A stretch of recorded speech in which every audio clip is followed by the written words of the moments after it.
Saudi আরবে রমজান মাসে সকালে ক্যাশিয়ারের কাজগুলো কিরকম হয়? সৌদি আরবে রমজান মাসে সকালে ক্যাশিয়ারের কাজটা বেশ একটা ভালো হয় না।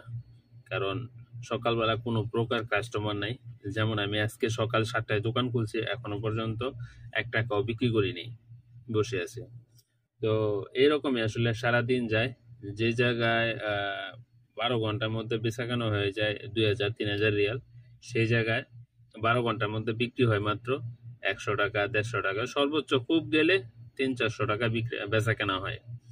তাছাড়া সকালবেলা সময়টা কেমন জানি যাইতেই ইচ্ছা না, একবারে যেমন থমকে গেছে এরকম মনে হয়। কারণ হচ্ছে আপনার যখন কাস্টমার থাকে তখন একটা কাজের চাপ থাকে, মানে বেচা কেনার একটা ধুম থাকে, তখনকার কোন দিক দিয়ে সময়টা চলে যায় বোঝা যায় না।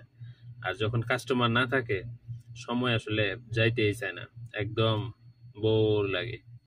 সৌদি আরবে রমজান মাসে এই ক্যাশিয়ারের কাজটা একদম বোরিং, সকালে অতটা ভালো লাগে না।